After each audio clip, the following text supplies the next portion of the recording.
A racist policeman attacks a black woman, but then he sees her FBI badge and his reaction is, "Hello? Welcome. Enjoy the content, subscribe to the channel, and turn on notifications so you don't miss any stories." The rain fell mercilessly on the streets of Chicago, turning the asphalt into a black mirror that reflected the lights of the city. Officer Ethan Lawson watched the scene through the windshield of his vehicle, his attentive eyes scanning the almost deserted sidewalks. After 15 years on the police force, he believed he had seen it all, but something that night made him uneasy. Unit 27, we have a report of suspicious activity on the corner of 5th and Madison. Check it out. The radio crackled, breaking the silence. Copy that, dispatch. On my way, Ethan replied, turning on the siren momentarily as he maneuvered the car down the soggy avenue.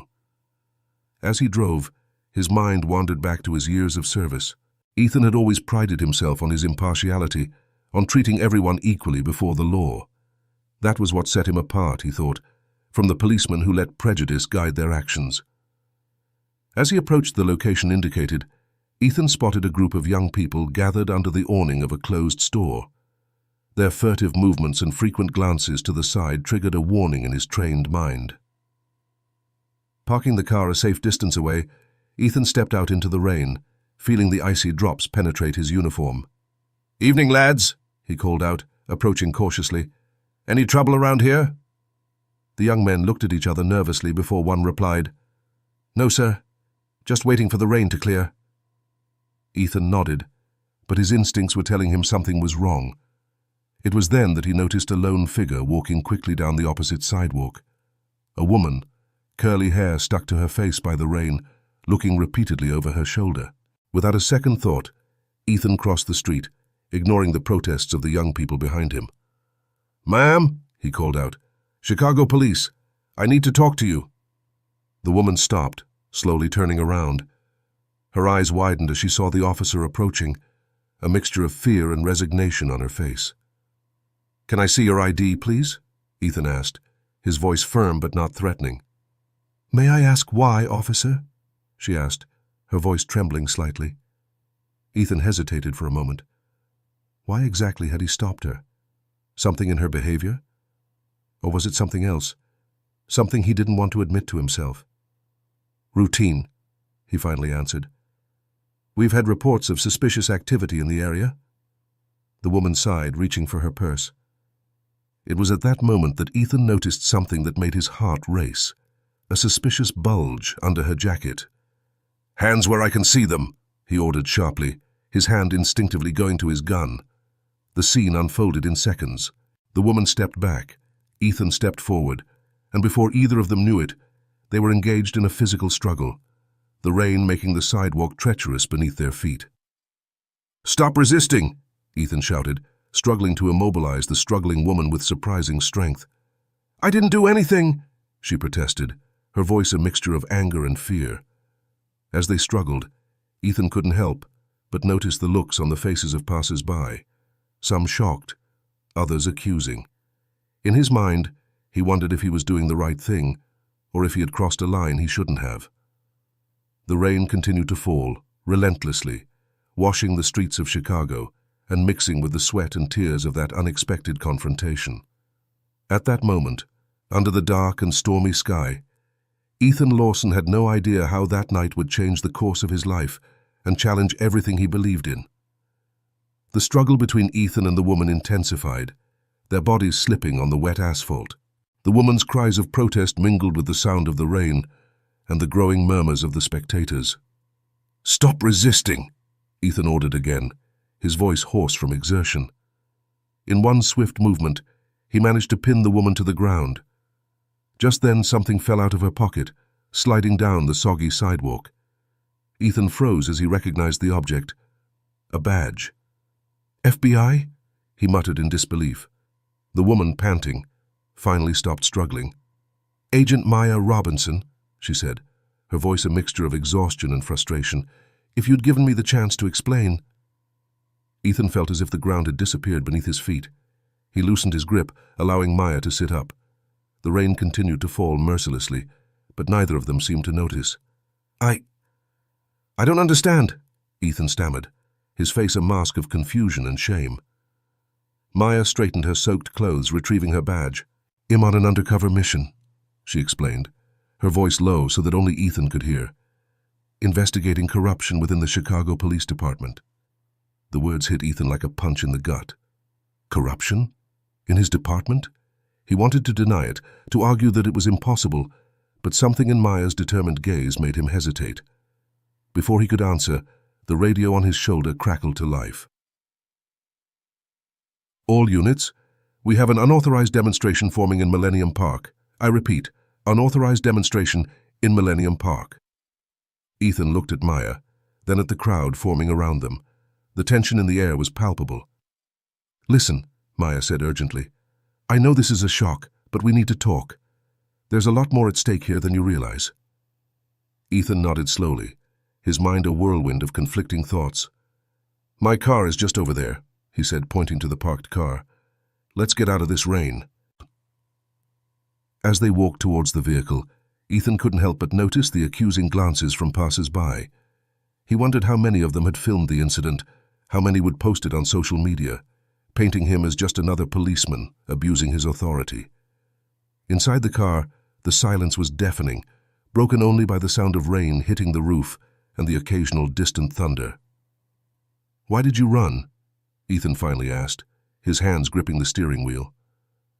Maya sighed, looking out the fogged-up window. "Because not all Chicago cops are like you, Ethan. Some are deeply involved in organized crime. I was following a lead when you approached me." Ethan felt a knot forming in his stomach. "Who?"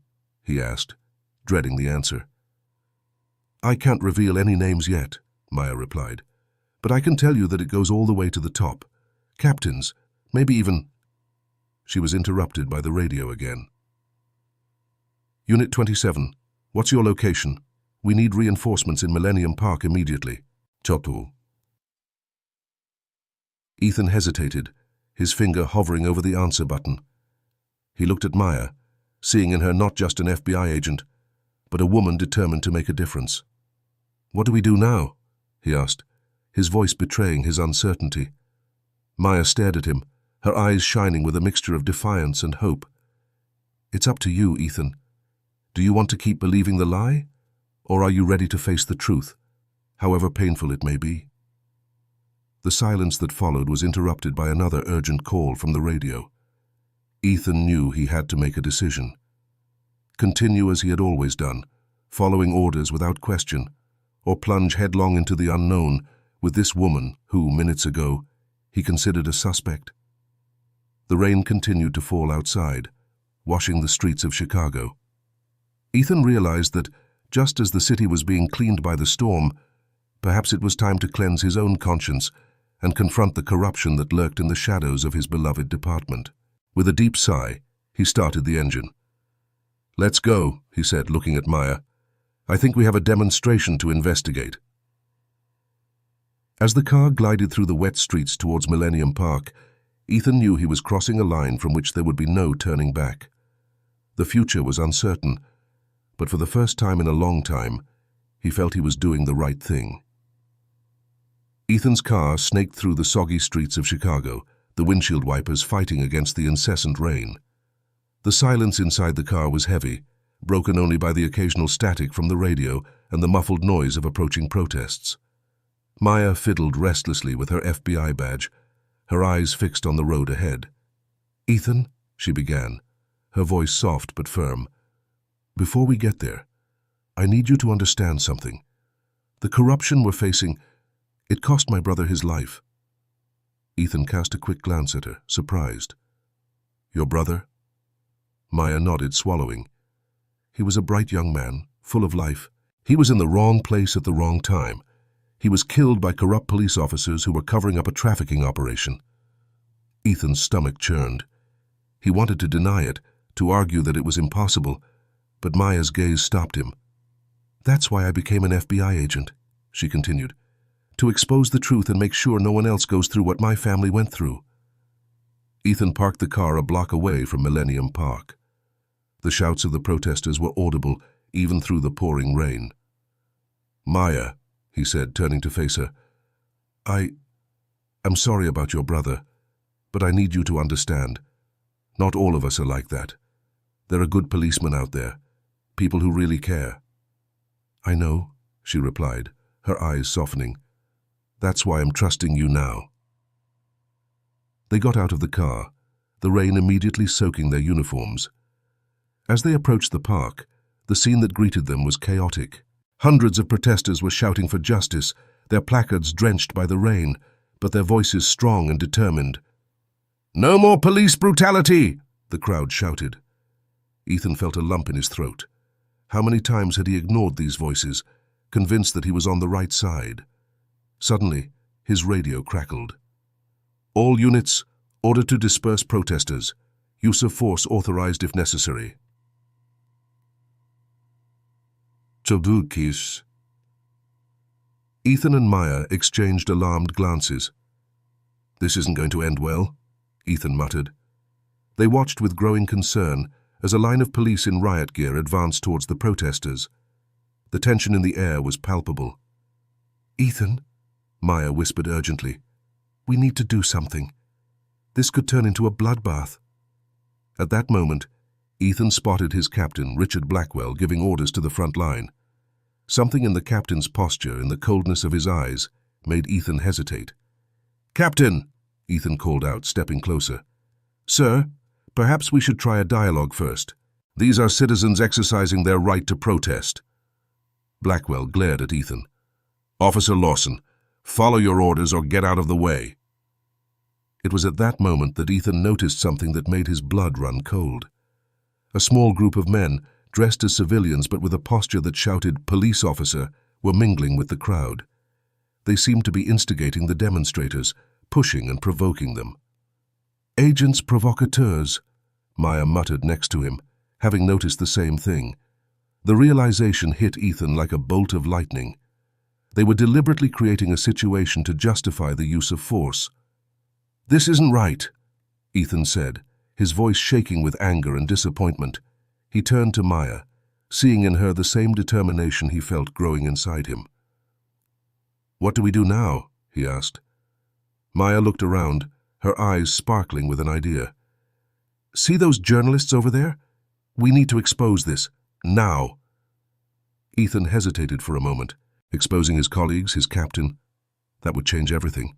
His career, his life, everything would be at risk.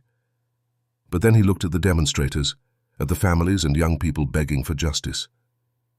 He thought of Maya's brother, and how many others could suffer if nothing was done. With a decisive nod, Ethan followed Maya towards the journalists. As they walked, the rain seemed to subside, as if the sky itself was holding its breath for what was about to happen. "My name is Ethan Lawson," he said, his voice steady despite the trembling in his hands. "And I have something you need to hear." As the cameras turned to them, and Maya began to explain the situation, Ethan knew there was no turning back. The world he knew was about to crumble. But from the ruins, perhaps, something better could emerge. The truth, however painful, would finally come out. Millennium Park had turned into a battlefield. On one side, protesters shouted for justice. On the other, a line of police in riot gear advanced menacingly. In the midst of this chaos, Ethan and Maya found themselves in front of a group of journalists, their words competing with the roar of the crowd and the patter of the rain. "What you're seeing here is not what it seems," Ethan began, his voice trembling but gaining strength with every word. "There are agents provocateurs in the crowd, undercover police inciting violence to justify a crackdown." The journalists exchanged incredulous glances, their cameras focused on Ethan and Maya. One reporter, her red hair stuck to her face by the rain, stepped forward. "Officer, are you aware of the implications of what you're saying?" Ethan swallowed, feeling the weight of his next words. "I am, and I'm prepared to face the consequences." Maya intervened, her FBI badge flashing under the camera lights.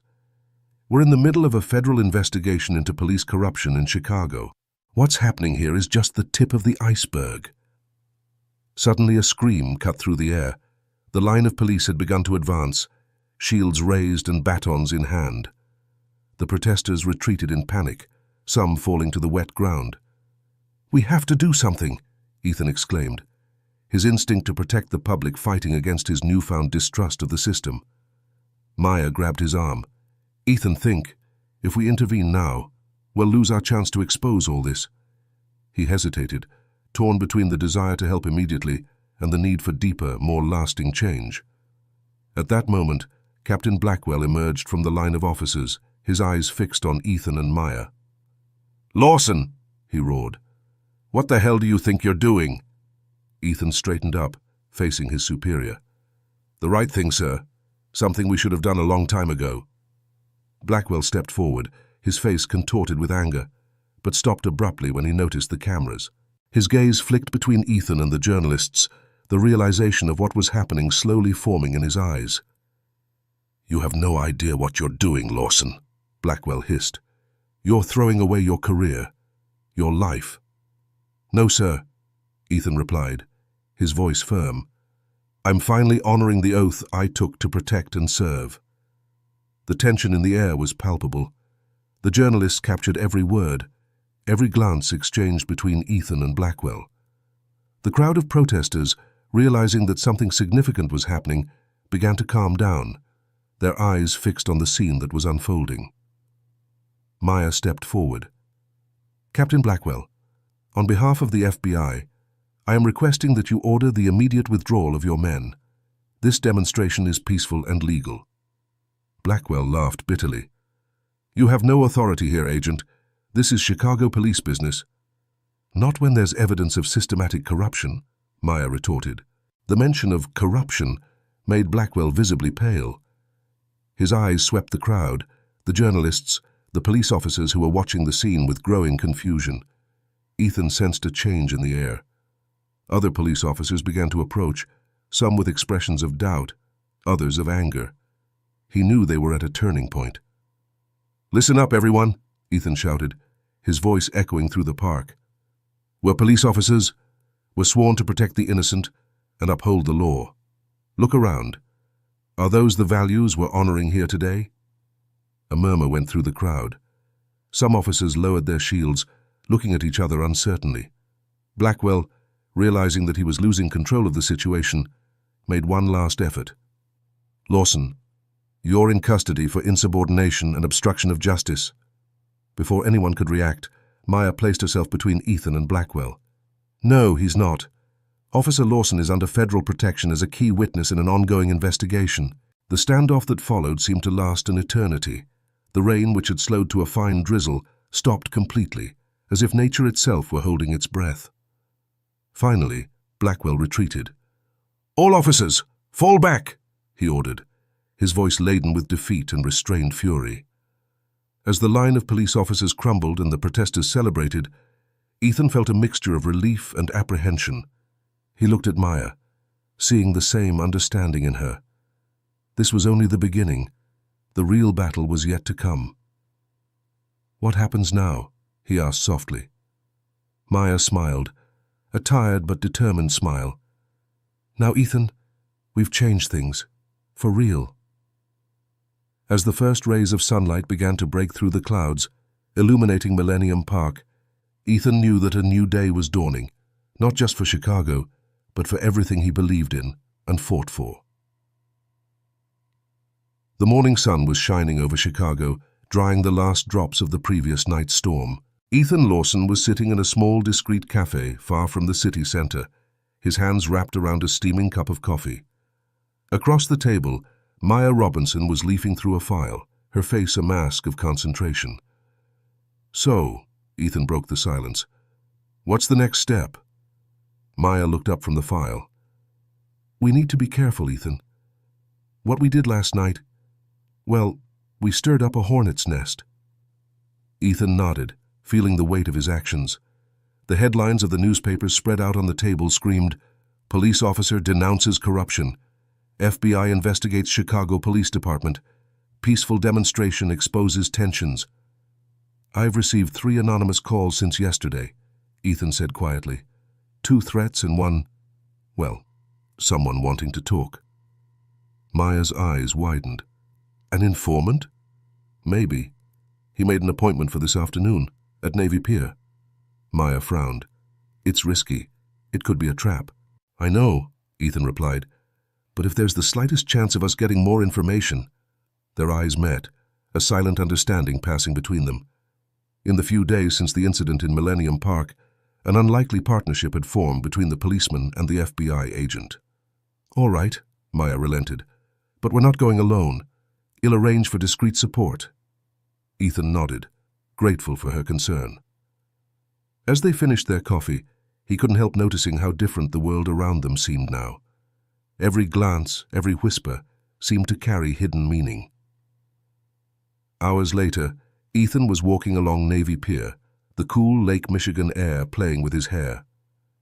Maya was a few meters away, pretending to be an ordinary tourist. Other undercover agents were scattered around the area. It was then that Ethan saw him, a middle-aged man with gray hair, sitting on a bench overlooking the lake. Something in his posture, in the way his eyes constantly scanned the area, screamed, "Policeman." Ethan approached cautiously. "Nice view," he commented casually. The man squinted at him. "Officer Lawson, I hear you've been making waves lately." "And you're?" "Detective Frank Hollister, narcotics." The man sighed deeply. "Listen, kid, you have no idea what a nest of snakes you're stirring up."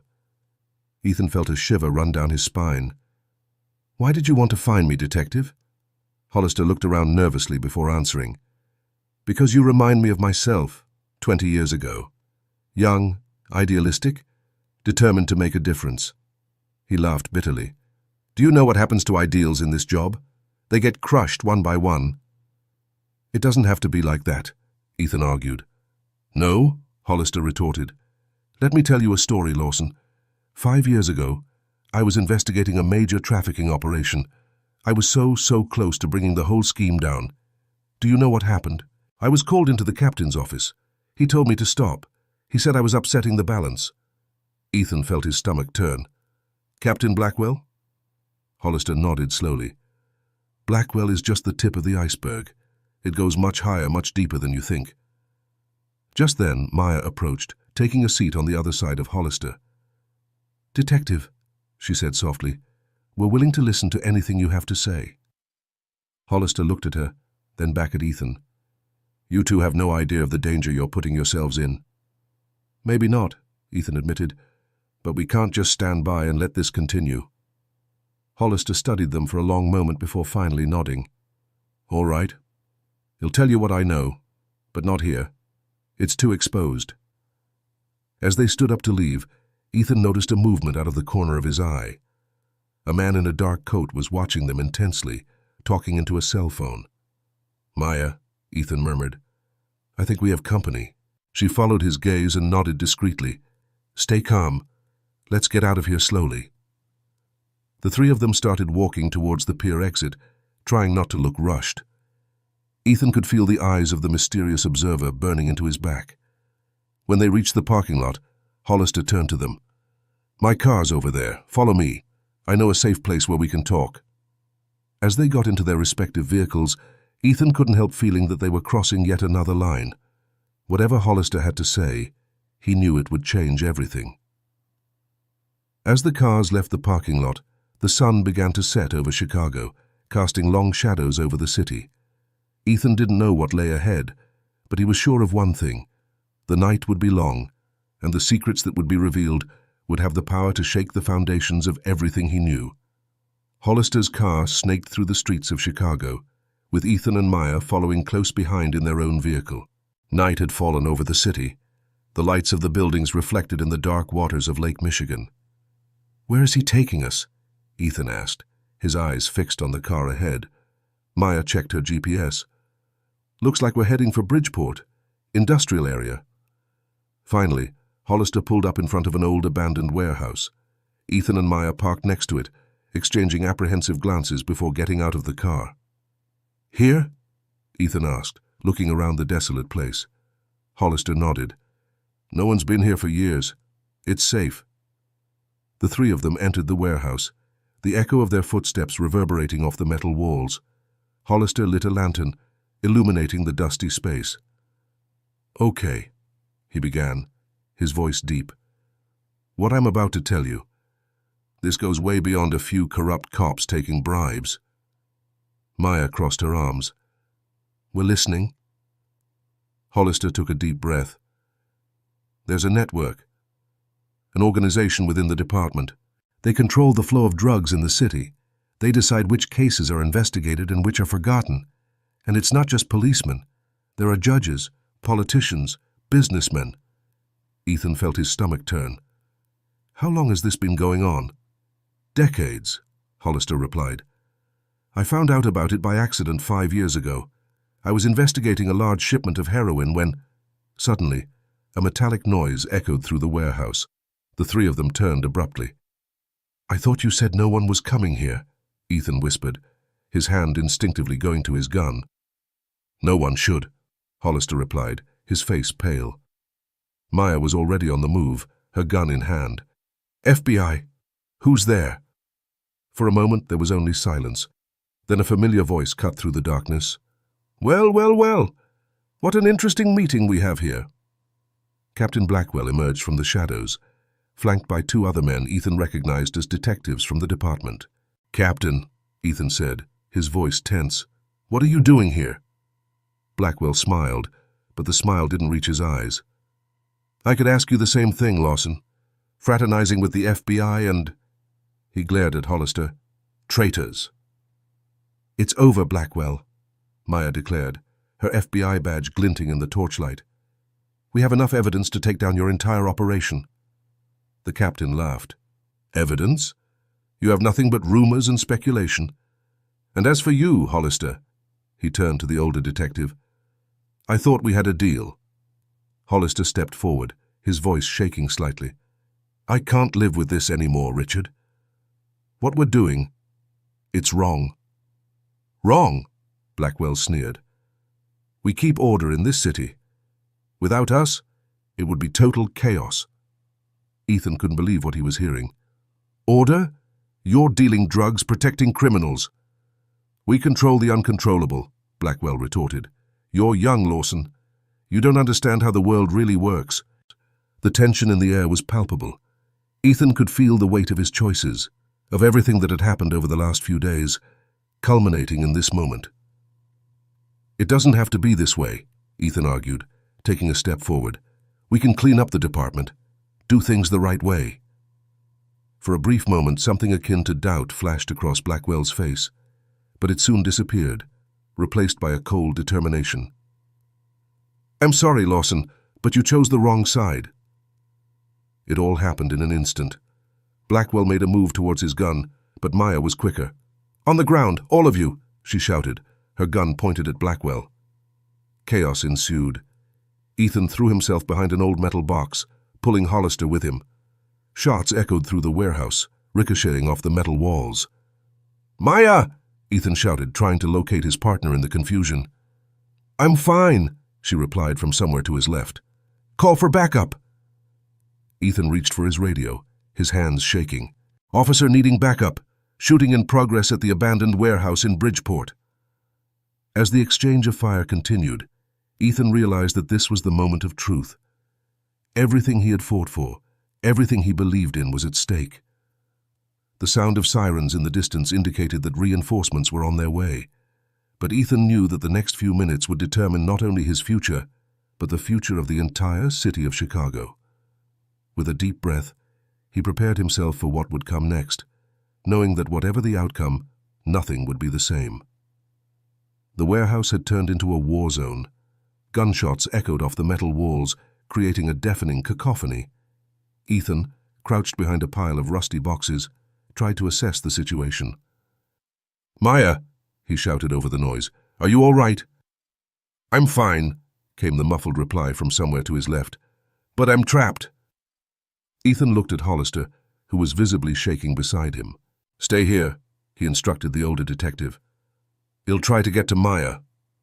Heart pounding, Ethan moved silently between the shadows of the warehouse. The gunfire had died down, but he could hear whispering voices, Blackwell and his men trying to regroup. Suddenly, a cry of pain cut through the air. Ethan recognized the voice immediately. "Maya!" he shouted, abandoning all caution and running towards the sound. He found her leaning against a wall, clutching her left arm. Blood was oozing from between her fingers. "It's just a scratch," she said between her teeth, but Ethan could see the pain in her eyes. "We've got to get out of here," Ethan muttered, tearing a piece of his shirt to make a makeshift tourniquet. The sound of sirens got louder and louder. Reinforcements were arriving. "Blackwell," Ethan shouted. "It's over.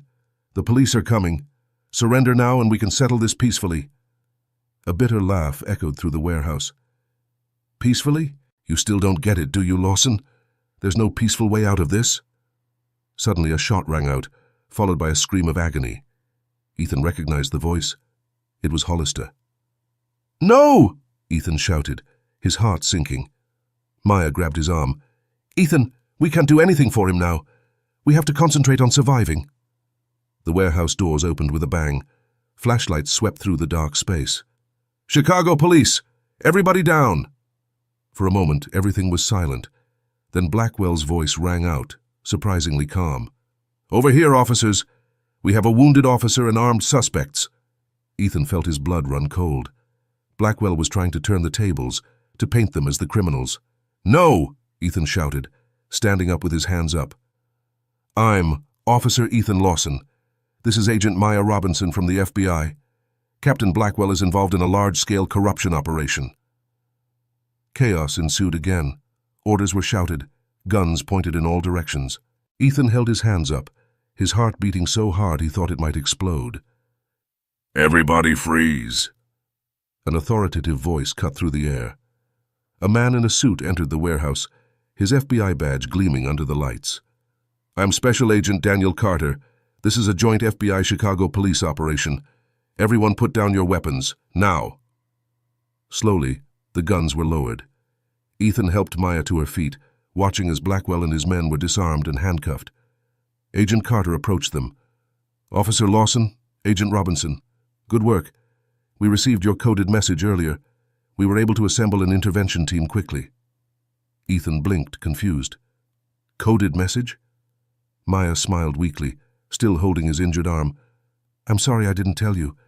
When I realized we were being followed at Navy Pier, I sent an alert to my team. I didn't know if they'd make it in time." Ethan felt a wave of relief and gratitude. "You saved our lives." As paramedics came in to tend to the wounded, Ethan watched as Blackwell was taken away. The former captain stared at him, his eyes full of hatred and something else. Fear. "This isn't over, Lawson," Blackwell hissed as he passed. "You have no idea what triggered it." Ethan felt a shiver run down his spine but stood his ground. "Maybe I don't, but I know I did the right thing." Hours later, sitting in an interrogation room, Ethan looked out of the window. The sun was rising over Chicago, painting the sky in shades of pink and orange. The city looked different now, as if a veil had been lifted. The door opened and Maya walked in, her arm bandaged, but a smile on her face. "How are you?" Ethan asked, getting up to help her sit down. "Ill live," she replied. "Ethan, what we did today, it's going to change everything." He nodded slowly. "I know, but at what cost?" "Hollister." Maya put her hand over his. "He made his choice, just like the rest of us, and now we have to deal with the consequences." Ethan looked out of the window again, watching the city wake up. "What happens now?" "Now," Maya said, her voice full of determination, "we go on. That was just the beginning, Ethan. We have a lot of work ahead of us." As the sun rose over the horizon, Ethan felt a mixture of fear and hope. The road ahead would be difficult, but for the first time in a long time, he felt that he was really making a difference. "I'm ready," he said, turning to Maya. "Let's clean up this city.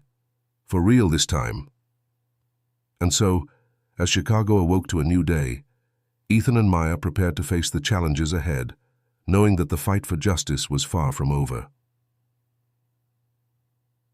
3 weeks had passed since the confrontation in the warehouse.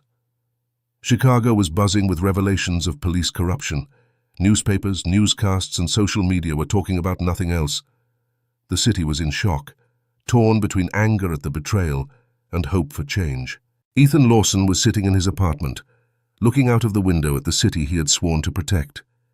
The desk in front of him was covered in files, reports, and newspaper clippings. His phone rang, breaking the silence. "Lawson," he answered. "Ethan, it's Maya. You need to turn on the TV now. Channel 7. He picked up the remote control and turned on the television. On the screen, a reporter was standing in front of the Chicago Federal Courthouse. In a shocking development, the Attorney General announced today that more than 50 police officers, including 3 captains and a commander, will be indicted for corruption, racketeering, and obstruction of justice. This is considered the largest anti-corruption operation in Chicago's history. Ethan felt his heart race. It was real. It was happening. "Ethan, are you still there?" Maya's voice brought him back to reality. "Yes, I can see it. I can't believe it." "Believe it," Maya said, her voice a mixture of satisfaction and concern. "But this is only the beginning. Agent Carter wants to see us. Now." Half an hour later, Ethan walked into the FBI office in Chicago. Maya was waiting for him in the lobby, her arm still in a sling. "How are you?" he asked, noticing the dark circles under her eyes. "Surviving," she replied with a tired smile. "Come on. Carter's waiting for us." Special Agent Daniel Carter greeted them with a grave nod. His office was a fortress of files and evidence boards. "Sit down," he said, indicating the chairs in front of him. "You two have done an incredible job, but things are about to get a lot more complicated." Ethan and Maya exchanged worried glances. Carter continued, "Today's arrests are just the tip of the iceberg. We have evidence that corruption extends far beyond the police department. Judges, politicians, businessmen, we're talking about a network that controls much of the city." "What can we do?" Ethan asked, feeling the weight of responsibility on his shoulders. Carter pushed a thick file towards them. "This is what we have so far. We need more. You two have proven yourselves invaluable in this investigation. I'm offering you the chance to continue working on this case as a joint FBI Chicago police team." Maya leaned forward, her eyes shining with determination. "I'm in." Ethan hesitated. "What about the department? Won't they see me as a traitor?" Carter smiled slightly. "Believe it or not, Lawson, you've become a hero to many in the department. Those who want change see you as a symbol of hope." Ethan felt a mixture of pride and apprehension. "All right," he finally said. "I'm in too." "Good," Carter nodded. "Because you have a new mission. We've received information about a high-level meeting taking place tonight. Some of the big fish that escaped the net today will be there." He slid them an envelope. "All the details are here. You're going to go undercover, collect evidence. It's risky, but it could be our chance to dismantle the whole operation at once." As they left Carter's office, Ethan felt the adrenaline begin to rush through his veins. "Ready for another night of action?" he asked Maya. She smiled, a glint of excitement in her eyes. "Always. But Ethan..." "Yeah?" "Be careful. Remember, we're targets now. They'll do anything to stop us." Ethan nodded gravely. "I know. But we can't retreat now. We have a city to save." As they left the FBI building, the sun began to set over Chicago. The city lights came on, like stars in the growing darkness. Ethan couldn't help thinking that each of those lights represented someone who depended on them, someone who deserved a city free of corruption.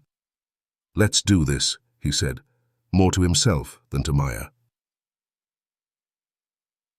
And so, as night fell over Chicago, Ethan and Maya prepared for yet another battle in the war for the city's soul. The danger was real, the stakes were high, but their determination was unwavering. The real fight was just beginning. Night fell over Chicago like a cloak of black velvet, punctuated by the twinkling lights of the skyscrapers. In a dark alley on the outskirts of the Gold Coast, Ethan and Maya were preparing for their most dangerous mission yet. "Remember the plan?" Maya asked, adjusting the microphone hidden in her gala outfit. Ethan nodded, checking his gun before hiding it under his jacket. "Get in, record as much evidence as possible, and get out without being noticed. Simple. Maya smiled wryly. Simple, of course. The venue for the meeting was the Peninsula Chicago, one of the city's most luxurious hotels. Under the guise of guests for a charity event, Ethan and Maya entered the dazzling lobby. Names, please? Asked the receptionist. Robert and Elizabeth Chandler, Ethan replied smoothly, using the fake names provided by the FBI. After a brief check, they were directed to the main hall. The atmosphere was opulent, full of Chicago's elite in their finest suits. There, Maya murmured, indicating discreetly with her head. Judge Henderson, third from the left. Ethan observed the gray-haired man chatting animatedly with a group. And next to him, isn't that the CEO of Midwest Development? Maya nodded. Bingo. Let's get closer. Try to hear something. They moved gracefully around the room, picking up glasses of champagne to keep up appearances. As they positioned themselves strategically close to the target group, Ethan couldn't help but notice how at ease Maya seemed in this environment. She smiled and chatted as if she really belonged there. Suddenly, Maya lightly squeezed Ethan's arm. A man had just entered the room, causing a stir. Who is he? Ethan whispered. Viktor Kovalev, Maya replied, her tone grave. Russian tycoon. Rumors link him to international organized crime. The newcomer greeted Judge Henderson and other members of the group effusively. Ethan and Maya moved closer, trying to catch the conversation. The deal is done then? They heard Kovalev say. The land will be released next week? Guaranteed, replied Henderson. The court decision will come out on Monday. Those families will have nowhere else to go. Ethan felt his stomach turn. Were they talking about evicting entire families for a real estate project? Maya, sensing Ethan's tension, discreetly squeezed his hand. Stay calm, she whispered. We're almost there. As the night progressed, Ethan and Maya collected more and more incriminating evidence. Bribes, extortion, illegal deals. The depth of corruption was frightening. It was almost time for them to leave when something went wrong. Hey, you? A deep voice sounded behind them. I know you from somewhere. Ethan turned around slowly, his heart racing. It was one of the detectives who had been with Blackwell in the warehouse. Sorry, Ethan replied, trying to remain calm. I think you've got me confused with someone else. The detective frowned, his eyes narrowing.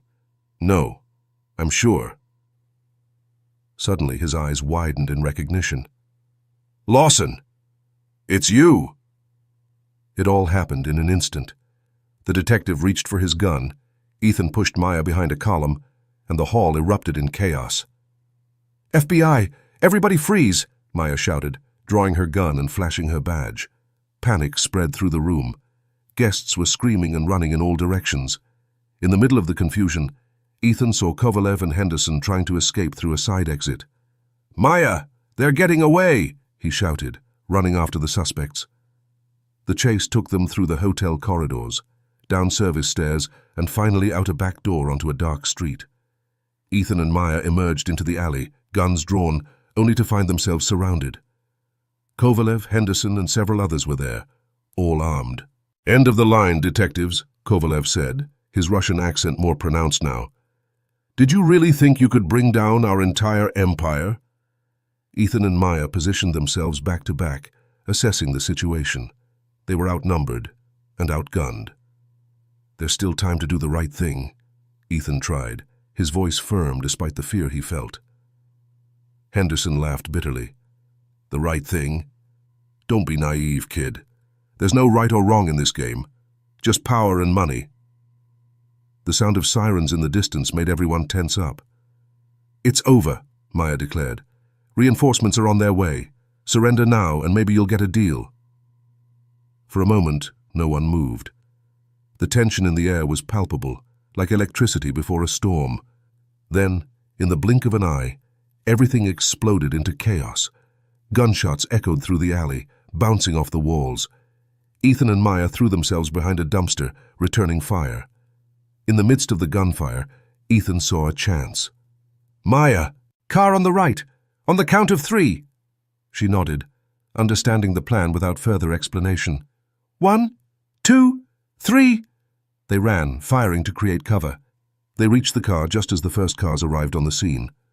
As the police and FBI swarmed the scene, Ethan and Maya watched, panting, leaning against the car. "We did it," Maya said, a tired smile on her face. Ethan nodded, adrenaline still coursing through his veins. "Yes, we did it. But something tells me it's not over yet." As they watched Kovalev, Henderson, and the others being handcuffed and taken away, Ethan couldn't help thinking about the long road ahead of them. Tonight's battle had been won, but the war against corruption in Chicago was far from over. The sun was beginning to rise over the horizon, painting the sky in shades of pink and orange. A new day was beginning for Chicago, and with it, the hope of a fairer and more honest future. 6 months had passed since the dramatic night at the Peninsula Chicago. The city was in a state of transformation, the shockwaves of the revelations still reverberating through every corner of Chicago. Ethan Lawson was standing in front of the mirror, adjusting his tie. His reflection showed a changed man, older, wiser, with eyes that bore the weight of battles fought and truths revealed. His phone vibrated. It was a message from Maya. "Ready for the big day?" He smiled, quickly typing a reply. "As ready as I can be." Today was the day of the final trial. Victor Kovalev, Judge Henderson, and several other city bigwigs would face justice. Ethan and Maya would be the key witnesses. Arriving at the courthouse, Ethan met Maya on the steps. She looked as nervous as he felt. "How are you?" he asked, placing a comforting hand on her shoulder. "Anxious," she admitted, "but ready. We've come too far to retreat now." Together they climbed the stairs, passing a crowd of reporters and curious citizens. Inside the courtroom, the air was charged with tension and anticipation. The trial unfolded throughout the day. Evidence was presented. Witnesses were heard. Ethan and Maya gave their testimonies, detailing the extensive network of corruption they had uncovered. During his lunch break, Ethan found a quiet corner in the corridor. He gazed out of the window at the city he had sworn to protect, reflecting on everything that had happened. "Penny for your thoughts." Maya's voice snapped him out of his reverie. He turned around, smiling tiredly. "Just thinking, was it worth it? All the danger, all the sleepless nights, the suspicious looks from former colleagues?" Maya approached, her gaze soft but determined. "Look outside, Ethan. Do you see those people? Families, workers, children? They deserve a city free of corruption, a city where they can trust those who have sworn to protect them. If we can give them that, even just a little, then yes, it was worth every second." Ethan nodded, feeling a wave of emotion run through him. "You're right, as always." The trial continued into the afternoon. Finally, after hours of deliberation, the jury returned with their verdict. "Guilty," the word echoed through the courtroom, followed by an explosion of emotions. Some cried with relief, others shouted in protest. Ethan and Maya exchanged looks of triumph, mixed with exhaustion. It was the end of a long journey, but they both knew it was only the beginning of a new era for Chicago. Leaving the courthouse, they were greeted by a crowd of reporters and citizens. Flashes went off, questions were shouted from all sides. "Officer Lawson, Officer Robinson, how are you feeling after the verdict?" Ethan looked at Maya, who nodded encouragingly. He turned to the microphones. "Today, Chicago took an important step towards a fairer and more transparent future," he began, his voice firm. "But the work is far from over. Corruption won't disappear overnight. We need to remain vigilant, to keep fighting for what is right." Maya stepped forward. "This case has shown that when good police officers and brave citizens come together, we can make a difference. We hope it inspires others to speak out, to fight for integrity in all spheres of society." As they answered more questions, Ethan noticed a familiar face in the crowd. It was the young policeman he had mentored months ago, before all this began. The young man smiled and nodded in approval. Ethan felt a surge of hope. Maybe, just maybe, they really were changing things. Hours later, Ethan and Maya were sitting in a quiet bar, away from the hustle and bustle of the media. They toasted silently, the unnecessary words between two partners who had faced hell together. "What now?" Ethan finally asked, breaking the comfortable silence. Maya smiled, a glint of determination in her eyes. "Now? Now we continue. There's a lot of work to be done, Ethan. Chicago needs us." Ethan nodded, feeling a mixture of exhaustion and renewed energy. "You're right. The fight goes on." They left the bar, walking side by side through the streets of Chicago. The city looked different now, brighter, more full of possibilities. On the horizon, the sun was setting, painting the sky in shades of orange and pink. It was the end of a chapter, but the beginning of a new story for Chicago. A story of hope, of integrity, of justice. Ethan and Maya walked towards the sunset, ready to face any challenge the future might bring. They had crossed the chasm between law and prejudice and emerged stronger on the other side. Chicago had a long road ahead, but with advocates like Ethan and Maya, there was hope. The Windy City was ready for a new dawn. If you were in Ethan Lawson's shoes, knowing that exposing corruption could put your life and career at risk, but could also positively transform the entire city, would you have the courage to go ahead? What factors would weigh more heavily in your decision? Personal safety or the greater good of the community? Leave your opinion in the comments. Thanks for watching. Comment below what you thought of this story, and from which city you are watching us. Leave your like and subscribe to our channel so that together we can build a huge community that shares inspiring stories. Until next time.